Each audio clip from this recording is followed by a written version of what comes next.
Good morning students, जय हिंद। मैं Vipin sir और जीविका केमिस्ट्री क्लासेस में आपका एक बार फिर से स्वागत है। हेलो स्टूडेंट्स, थोड़ा सा विलम्ब हो गया, तबीयत खराब हो गई थी, खांसी जुकाम हो गया था, गला सही नहीं था, इसलिए काफ़ी दिनों से मैं ऑनलाइन नहीं आया, मेरे वीडियोस भी नहीं आए। लेकिन अब मैं लगभग पूर्णतः ठीक हो चुका हूँ, तो अब मेरे वीडियोस और ऑनलाइन क्लासेस आपकी स्टार्ट रहेंगी कंटिन्यू, ठीक है ना। तो आइए फ्रेंड्स, देखते हैं कि आपका सेकेंड चैप्टर, यानी आप पढ़ रहे थे क्लास 11th चैप्टर 2 केमिस्ट्री, परमाणु संरचना, वो चैप्टर आपका फिनिश हो चुका था। आज जो आप स्टार्ट करने जा रहे हैं वो चैप्टर नंबर 3 है, classification and periodicity of element. Classification and periodicity of elements, Hindi में कहें तो तत्वों का वर्गीकरण एवं आवर्तिता, है ना। तत्वों का वर्गीकरण क्यों किया जाता है, क्यों होता है वर्गीकरण, ऐसा क्यों करते हैं, इसके बारे में बात करेंगे। एवं उनमें आवर्तिता अर्थात उनके गुणों में क्या पुनरावृत्ति होती है, इसके बारे में अध्ययन करना है इस पूरे चैप्टर में, ठीक है ना। तो आपकी सबसे पहले हेडिंग शुरू होती है वर्गीकरण। क्या चालू होती है? वर्गीकरण शुरू होती है। तो आइए हम शुरू करते हैं आज के टॉपिक, ठीक है ना। और बेटा, ये आपका चैप्टर नंबर 3 है। चैनल में अगर आप नए हैं तो चैनल को सब्सक्राइब करें, बेल आइकन को प्रेस करें, जिससे कि आपके पास सारे वीडियोस के नोटिफिकेशन आप तक पहुंच सके और आप घर बैठे अपने फ्री में क्लास 11th की तैयारी कर सकें, ठीक है ना। इतना होता है। अब और अगर आप चैनल में नए हैं तो चैनल को प्लेलिस्ट पर जा करके आप क्लास 11th के चैप्टर 1 और 2 देख सकते हैं। यहाँ पर आपका आज से 3rd चैप्टर स्टार्ट होगा। तो वर्गीकरण क्या होता है, तो लिख सकते हैं वर्गीकरण से तात्पर्य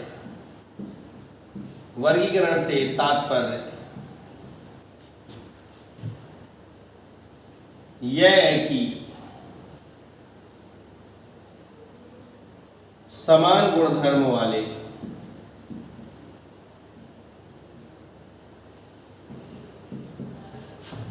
तत्वों को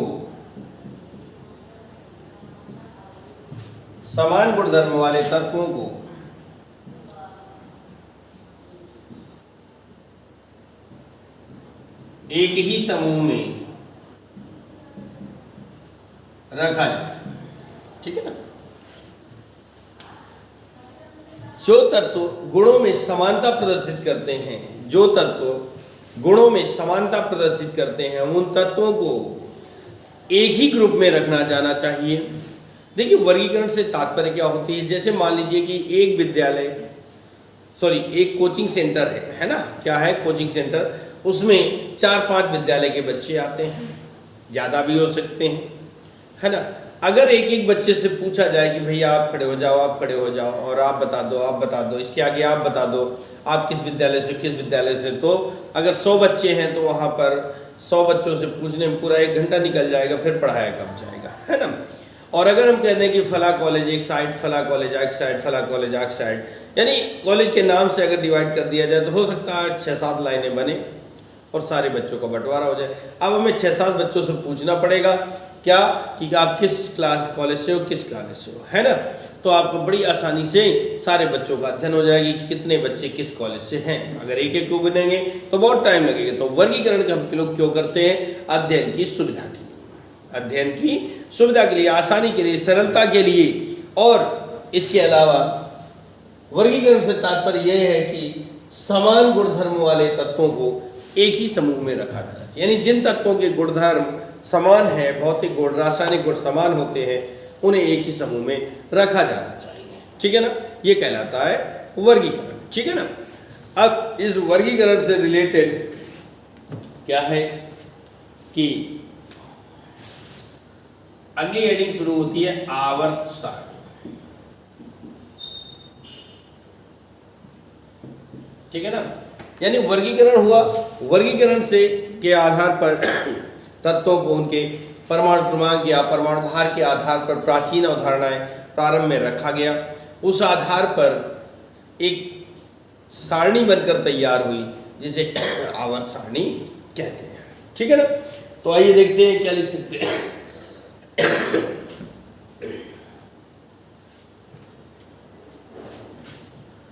तत्वों के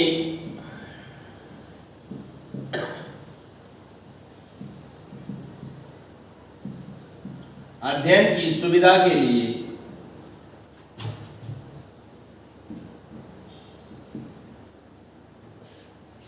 तत्वों के अध्ययन की सुविधा के लिए तत्वों को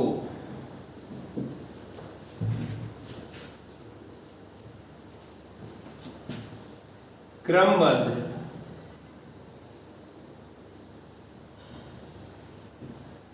तरीके से रखने पर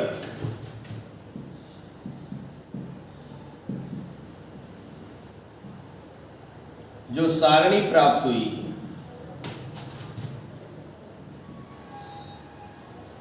वह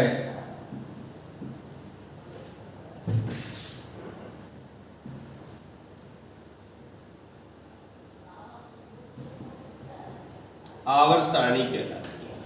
ठीक है ना। तत्वों को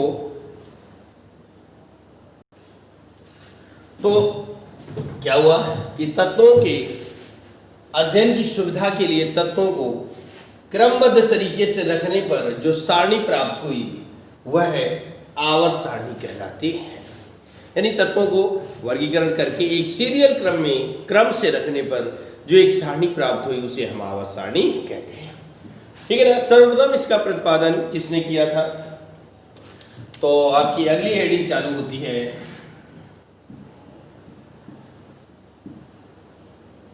मेंडलीफ का मूल आवर्त नियम।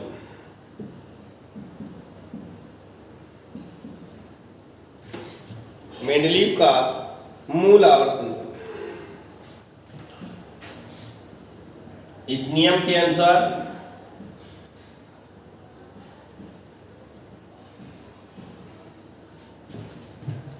Comma inverted comma black pen से लिखेंगे तत्वों की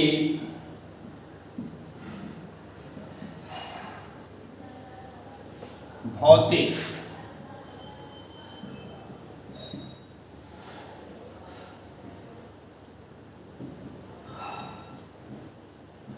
रासायनिक भौतिक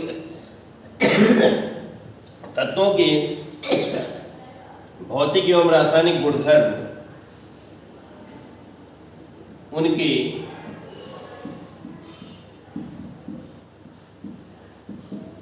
परमाणु भारों के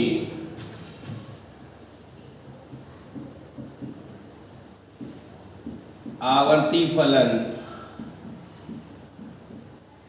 होते हैं। क्या है भैया आधुनिक मेंडलीफ का मूल आवर्त नियम कि तत्वों के भौतिक एवं रासायनिक गुणधर्म उनके परमाणु भारों के आवर्ती फलन होते हैं। अर्थात तत्वों के जिस प्रकार परमाणु भार बढ़ती होंगे उसके गुणों में भी परिवर्तन होता जाएगा। बहुत छोटा सा नियम है, बहुत सिंपल सी परिभाषा है कि तत्वों के भौतिक एवं रासायनिक गुणधर्म तत्वों के भौतिक एवं रासायनिक गुणधर्म उनके परमाणु भारों के आवर्ती फलन होते हैं। याद हो गया होगा।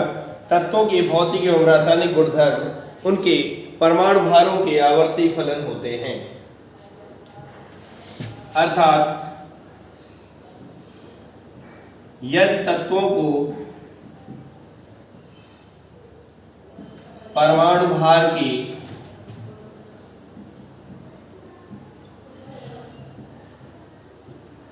बढ़ते क्रम में रखा जाए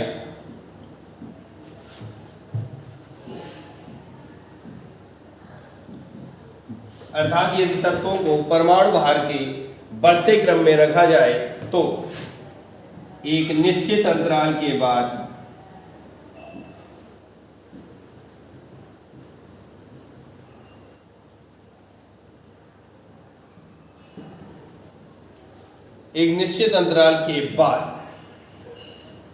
समान गुणों वाले तत्व की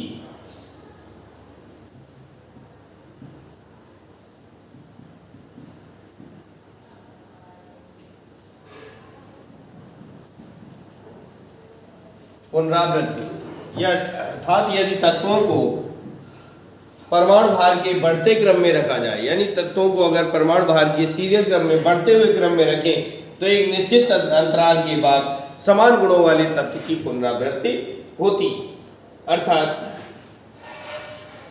गुणों को वो दोहराता है, यानी वही गुण दोबारा से दोहराता है। तत्वों के गुणों में पुनरावृत्ति ही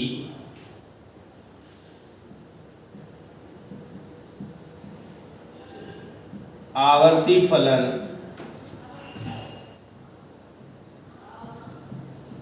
कहलाती है। ठीक है ना। तत्वों के गुणों में जो पुनरावृत्ति होती है, यानी दोबारा से जो गुण दोहराए जाते हैं, वही आवर्ती फलन कहलाता है। ठीक है ना। तत्वों के गुणों में होने वाली पुनरावृत्ति को ही आवर्ती फलन कहते हैं। अब आपका नियम तो मात्र इतना है, ये ब्लैक वाला, ब्लैक डेफिनेशन, अगर आप ब्लैक डेफिनेशन ही केवल लिख देंगे तो भी आपके पूरे में पूरे मार्क्स आ जाएंगे। ये तो नियम की व्याख्या है, समझाने का तरीका है। तो जैसे ही मेंडलीव ने अपना मूल आवर्त नियम दिया, तो मूल आवर्त नियम के आधार पर मेंडलीव ने, किसने? मेंडलीव ने एक सारणी बना डाली जिसे मूल आवर्त सारणी कहते हैं। ठीक है ना। मेंडलीव ने क्या किया? एक आवर्त सारणी का निर्माण किया, अर्थात तत्वों को परमाणु भार के बढ़ते क्रम में रखकर एक सारणी बनाई जिसे मेंडलीव की मूल आवर्त सारणी कहते हैं। ठीक है ना। तो आइए क्या लिख सकते हैं इसमें डेफिनेशन में कि मूल आवर्त नियम, मूल आवर्त नियम के आधार पर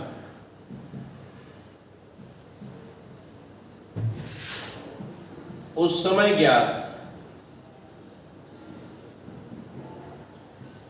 63 तत्वों को, यानी जब मेंडलीव ने मूल आवर्त सारणी का निर्माण किया था, जब मेंडलीव ने मूल आवर्त सारणी का निर्माण किया था तो उसमें मात्र और मात्र 63 तत्व ज्ञात थे। कितने तत्व ज्ञात थे? 63 तत्व ज्ञात थे।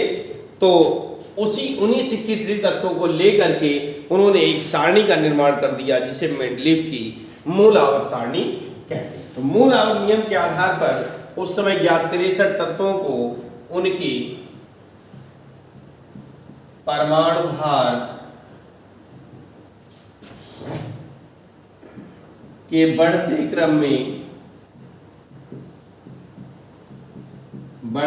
में रखकर, तत्वों को उनके परमाणु भार के बढ़ते क्रम में रखकर, किस क्रम में रखा? बढ़ते हुए क्रम में रखकर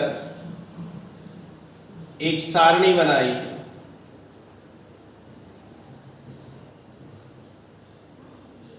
जिसे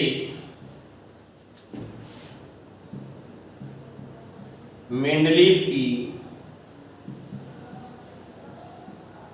मूल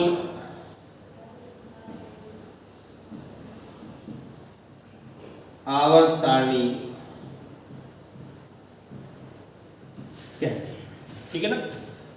यानी तत्वों को उनके परमाणु भार के बढ़ते क्रम में रखकर, परमाणु भार के एक बढ़ते क्रम में, जैसे 2, 4, 6, 8, 10, 12 इस तरह से रख करके एक सारणी का निर्माण किया जिसे मेंडलीव की मूल आवर्त सारणी कहते हैं, या मेंडलीव की मूल आवर्त सारणी के नाम से उसे जाना जाता है। इस सारणी में 12 क्षैतिज पंक्तियां,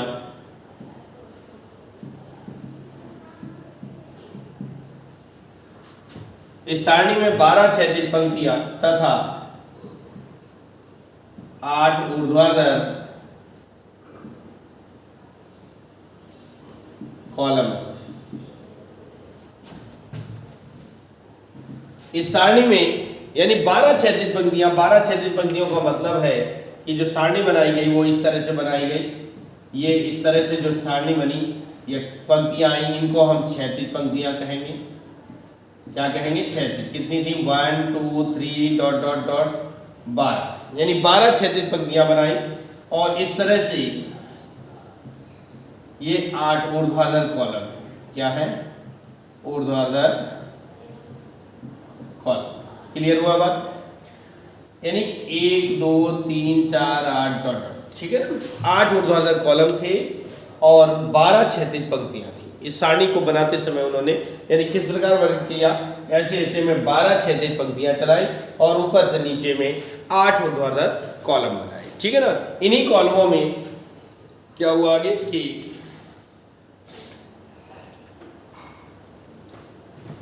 इस सारणी में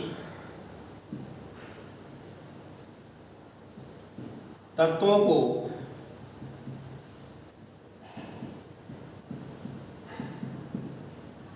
परमाणु भार के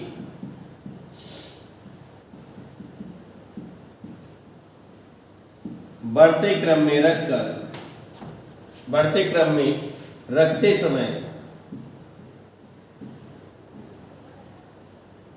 यानी जब कब की बात है, पहले 12 क्षैतिज पंक्तियां और 8 ऊर्ध्वाधर कॉलमों में पूरे टेबल को बांट लिया। उसके बाद सारणी में तत्वों को परमाणु भार के बढ़ते क्रम में रखते समय इस बात का विशेष ध्यान रखा गया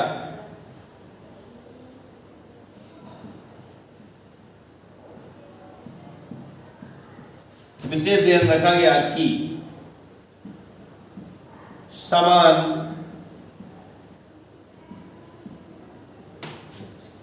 ठीक है ना, यानी तत्वों को परमाणु भार के बढ़ते क्रम में रखते समय इस बात का विशेष ध्यान रखा गया कि समान गुणधर्म वाले तत्व एक ही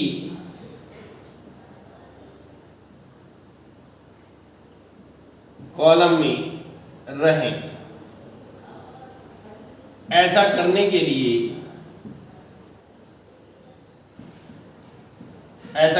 पर उन्हें मतलब मिस्टर मेंडलीफ को आवर्त सारणी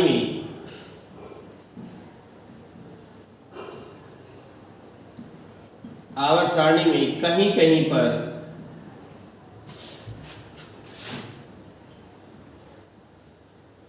खाली स्थान छोड़ने पड़े, ठीक है ना। यानी जब उन्होंने तत्वों को परमाणु भार के बढ़ते क्रम में रखा तो रखते समय इस बात का विशेष ध्यान रखा गया कि समान गुणधर्म वाले तत्व एक ही समूह में होने चाहिए, एक ही कॉलम में होने चाहिए। ऐसा करने के लिए उन्हें कहीं कहीं पर खाली स्थान छोड़ना पड़ा, ठीक है ना, यानी ब्लैंक हो गया, अर्थात जिस तत्व को जहां पर होना चाहिए परमाणु भार के क्रम में वो वहां पर नहीं मिला, ठीक है ना। तो इस आधार पर कहीं कहीं पर खाली स्थान छोड़ने पड़े। फिर से एक बात देख लेंगे कि मूल आवर्त नियम के आधार पर तत्वों को उस समय ज्ञात 63 तत्वों को उनके परमाणु भार के बढ़ते क्रम में रखकर एक सारणी बनाई जिसे मेंडलीव की मूल आवर्त सारणी कहते हैं। इस सारणी में 12 क्षैतिज पंक्तियां थी ऐसे ऐसे में और 8 ऊर्ध्वाधर कॉलम थे, ठीक है ना। 12 क्षैतिज पंक्तियां और 8 ऊर्ध्वाधर कॉलम थे। इस सारणी में तत्वों को परमाणु भार के क्रम में रखते समय इस बात का विशेष ध्यान रखा गया कि समान गुणधर्म वाले तत्व एक ही कॉलम में होने चाहिए। एक ही कॉलम में करने के लिए ऐसा हुआ कि उन्हें अपने कुछ स्थान कहीं कहीं पर खाली छोड़ना पड़ा। आया समझे? ये थी मेंडलीव की मूल आवर्त सारणी। अब इसमें कुछ लाभ भी होंगे इसके और कुछ इसके दोष भी होंगे। तो जब मूल आवर्त सारणी बन गई तो उसके बाद में इसमें कुछ इसकी विशेषताएं थी, इसके लाभ थे, इसके गुण थे, उनके बारे में अध्ययन कर लेते हैं। तो क्या हो जाएगा कि पहला पॉइंट आपका ये बनता है, इस सारणी से तत्वों की गुणों का अध्ययन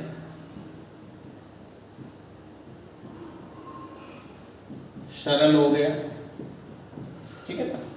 क्या बताया गया कि इस सारणी के बनने से तत्वों के गुणों के अध्ययन में सरलता हो गई, अर्थात सहायता मिलने लगी, या यूं कह दें कि गुणों में आसानी से सहायता मिली, ठीक है ना। ये पहला पॉइंट हो गया। जैसा कि मैंने अभी बताया था कि 6-7 कॉलेज के बच्चे हों, उनका वर्गीकरण कॉलेज वाइज कर दिया जाए तो 6-7 बच्चों से पूछ करके बड़ी आसानी से अध्ययन किया जा सकता है, क्योंकि जो एक ऊपर वाला गुण बताएगा वही सारे पीछे तक होंगे, है ना। इससे सहायता मिली। नंबर 2 पर आपकी बात आती है, वो क्या है? नंबर 2 है नए तत्वों की खोज में सहायता मिली।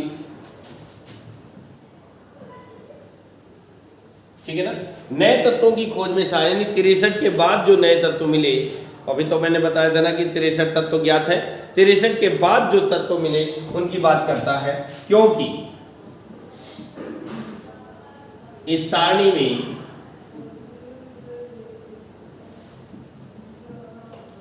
नए तत्वों के लिए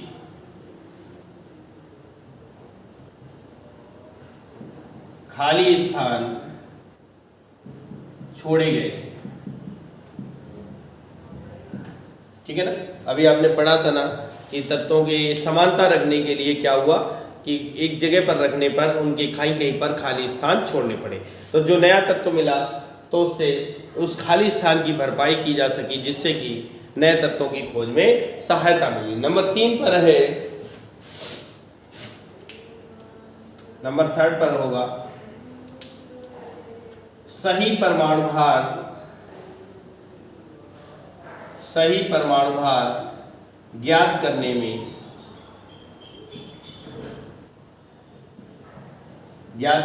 सहायता मिली। ठीक है ना, यानी तत्वों के सही परमाणु भार ज्ञात करने में इसमें सहायता मिली। क्लियर हुई बात? समझ में आया कि नहीं? तत्वों के सही परमाणु भार ज्ञात करने में सहायता मिली। क्लियर? ये थे आवर्त सारणी मेंडलीव की मूल आवर्त सारणी के लाभ या गुण। ठीक है ना, अब इसमें कुछ कमियां भी हैं, उनके बारे में बात कर लेते हैं। तो लिख देते हैं हेडिंग, मूल आवर्त सारणी। 1 मिनट, इसको मैं साफ ही कर देता हूं। ठीक है ना, मूल आवर्त सारणी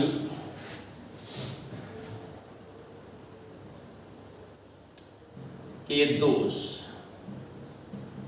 या कह सकते हैं कि मूल आवर्त सारणी में क्या कमियां थी उनके बारे में। नंबर 1, इस सारणी में तत्वों को परमाणु भार के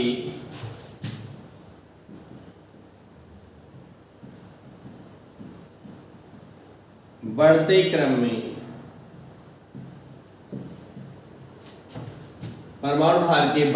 में रखते समय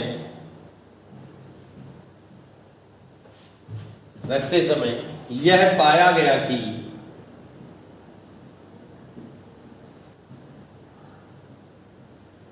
कि इस क्रम में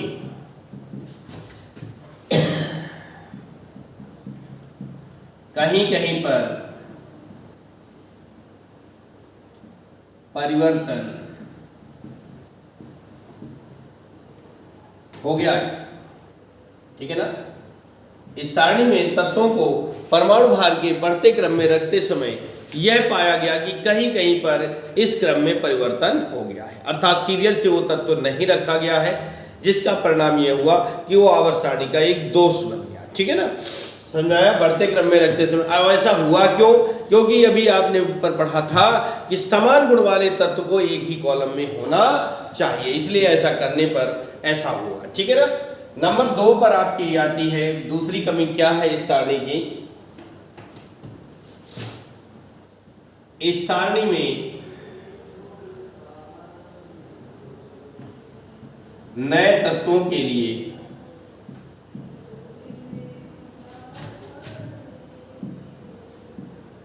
उचित स्थान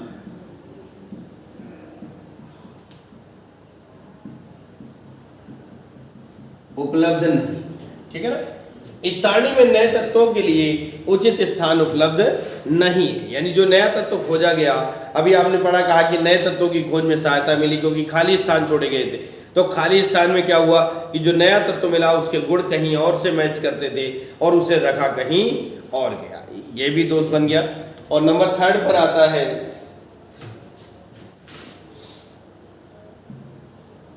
समस्थानिकों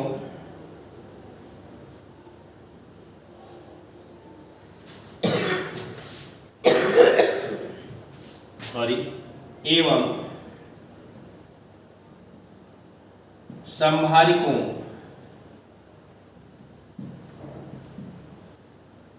की खोज के बाद यह सिद्ध हो गया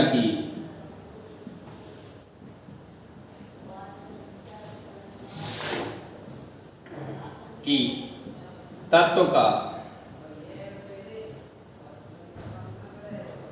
मूल लक्षण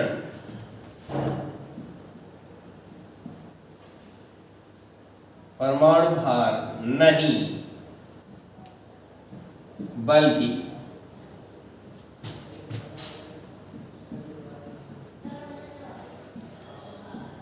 परमाणु क्रमांक होता है। यानी ये सारणी जो बनाई गई थी, ये बनाई गई थी तत्वों के परमाणु भार के बढ़ते क्रम में। किस क्रम में? परमाणु भार के बढ़ते क्रम में बनाई गई थी। तो इस सारणी में जैसे ही समस्थानिक और संभारिकों की खोज हुई, यानी समझ गए कि नहीं, जैसे ही विज्ञान आगे बढ़ा और समस्थानिक और संभारिकों की खोज हुई, तो इनकी खोज के बाद यह पाया गया कि तत्व का जो मूल लक्षण है वो परमाणु भार ना हो करके, तत्व का जो मूल लक्षण है वो परमाणु भार ना हो करके बल्कि परमाणु क्रमांक होता है। क्या होता है? परमाणु क्रमांक होता है। यानी पहले क्या माना गया था? परमाणु भार मूल लक्षण है, और जैसे ही समस्थानिक और संभारिक की खोज हुई तो ये सिद्ध हो गया कि उसका मूल लक्षण परमाणु भार नहीं बल्कि परमाणु क्रमांक होता है। ठीक है ना। इस आधार पर इस सारणी में इतनी कमियां पाई गई।